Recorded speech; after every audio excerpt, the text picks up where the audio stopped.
are the favela people really? Most of us have an idea of what favelas are and the kind of people who lives there. They are often associated with poverty, crime, and little motivation to succeed in life. But is this really the truth? To find out, we wrote a message to Obadan. He lives in the favela of Vidigal and sells acai for a living on the iconic beach of Ipanema. This is his bread and butter. It's what keeps a roof over his family of 4.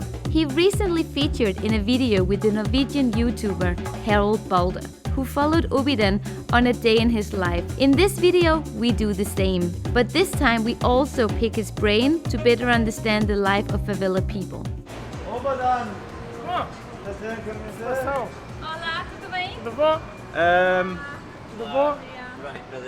Onde está a sua... Carroça, tá lá no pé do morro. Ok. No pé do morro. Só que chegando lá não vai dar pra gravar porque lá é uma comunidade. Tá. Depois que a gente sair pode gravar normalmente. Ok. Tudo bem? O açaí tá aqui dentro. Ah! That's This is where the magic stuff is. Vamos? Vamos! Right from the get-go, Obadan came across as a passionate guy. He holds strong opinions and a general disregard to the stigma surrounding favela people. Se você não fala, por mais que eu não entenda nada que ele fala, mas hi my friend, bora tomar açaí, tá? Ele já entende o carisma, vê o nosso dia a dia, isso que é importante, porque o Harold falou pra mim lá fora, o pessoal da mentalidade do Brasil tem totalmente diferente, acha que só tem bandido, só tem criminoso, e na verdade tem pessoas que trabalham, acordam cedo, estão dispostos a trabalhar. Hoje a minha esposa não pôde vir porque ela foi lavar minha roupa, eu ando bermuda, mas como não tem calça porque na favela só cai água uma vez por semana. He does speak a little bit fast for my Portuguese. I think I get 20% of what he says. So we just put the big camera down because now we are about to enter the beginning of one of the communities because that is where he stores his cart that he used to sell the açaí on. Quando vives em uma favela, pensas que é mais difícil ter sucesso em vida? Entendi nada. Ah, A gente que é da comunidade, a gente mora lá não porque a gente gosta, porque a gente precisa, cara. O povo tem que entender isso. Eu tenho 2 filhos, sou casado há 11 anos, vou fazer 12 agora. Desde 2016 eu sou casado. Desde 2015 na verdade, fui pai com 16. E nunca fugi da minha responsabilidade. Se a gente mora na comunidade é porque a gente necessita. Eu morava na Barra da Tijuca. De lá pra cá fica contramão, minha filha estudava e tudo, então tive que me localizar porque aqui é bem melhor. Às vezes, como eu boto o açaí aqui, o açaí tá aqui dentro, eu venho a pé do Vidigal pra cá pra economizar passagem, pra que no futuro eu compro a minha casa, tenho a minha sorveteria. Então se a gente mora lá, vamos supor, morar aqui é caro. Agora vamos lá, bota no lápis aí, R$150 aqui no Brasil é o quê? $30, $25 lá fora. $25 tu faz num dia lá e aqui é diferente. Morar aqui não custa R$2.000, fora condomínio, água e luz. A gente não tem para pagar, então a gente vai para onde? A comunidade. Tem perigo? Tem, mas é aí. Tem que trabalhar, tem que sustentar. Perdão, você escolheu ter filho cedo. Sim, mas eu nunca me fugi da minha responsabilidade. Eu sempre trabalhei. Nunca dependi de ninguém. Eu tenho problema na minha perna, o Harold sabe disso. Falei pra ele no vídeo. Eu nunca, vou chorar, vou ficar aqui. Eu fiquei 6 meses numa cadeira de roda. Deitado, minha esposa me limpando. Falei, amor, vamos trabalhar. Porque se eu ficar em casa, o nosso governo só vai roubar. Só vai roubar, só vai fazer aquilo. E não ajuda nós em nada. Tá entendendo? Então vai pra cima, meu irmão, vai pra cima. Você vai ter que vencer essa indiferença social no peito. Irmão, tô aqui todos os dias correndo de guarda, mas eu tô aqui representando um trabalhador brasileiro, o que é um trabalhador brasileiro de verdade. This is where he stores it. So these garages they are owned by people here in this community, and he actually rents it, and a lot of other people rents it so that they can store all their stuff in here, so they don't have to carry it all the way back to the community that they come from. It's a really smart business idea for the people who has a garage because he actually pays 250 reais every single month just to have his stuff in here. Here we are in Cantagalo, which is a favela close to Ipanema Beach. We were only allowed to film at the garage as a group of guys were standing behind us.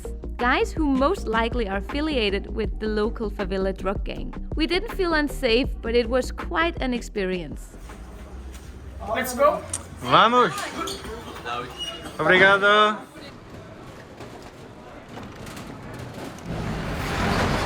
You want to try, Maria? No, you're doing so good. It's very interesting to see how he actually starts pretty early during the day to prepare everything to start selling. He goes to the gym to fill up water because it's fairly expensive otherwise, and the gym is kind enough to help him. Grande amiga ali em cima, ó, sempre nos ajudou. Hola!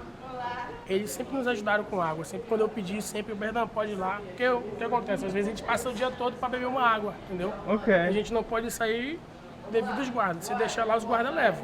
Mas não pagas para isso? Não paga. E porque te ajuda? Cara, eu acho que é o amor, né? Coração também. São brasileiros, então... So just dragging the cart to the Ipanema beach is quite the adventure because he has to walk in the middle of the traffic with wheels that aren't exactly new. Os guardas estão aí? Guarda. These vendors, officially, they need a permit to actually sell on the beach. Therefore, they have to work together to dodge the police, because sometimes they would actually take the whole stand and everything in it. To fully understand this situation, we reached out to our friend Henry, who also lives in the favela of Vidigal. He told us the following. Look, it's very unfair that the government does not help him out. They should help him out. He shouldn't have to seek, something like where the government wants to collect money and tax. Then why are they chasing him down and forcing him off the street when they could just send agents to help him collectively become legal?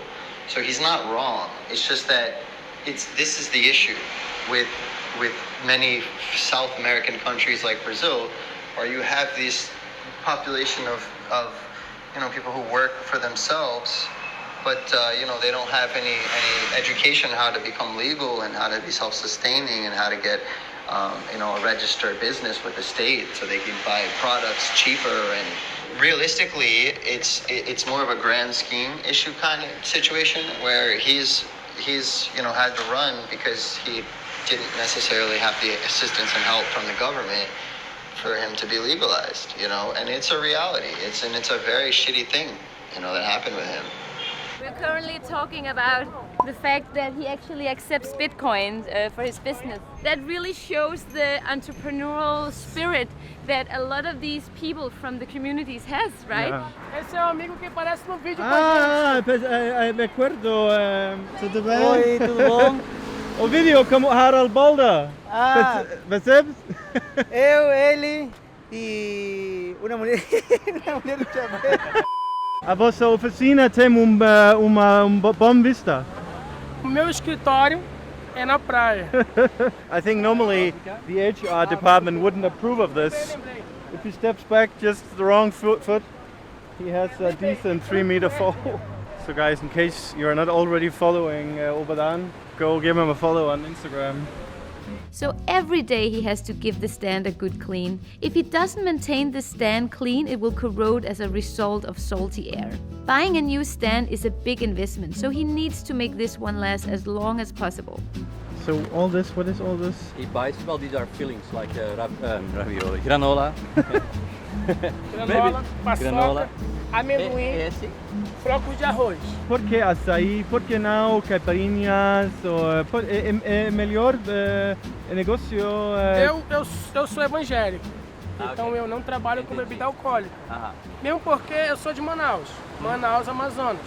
Então eu escolhi esse nome.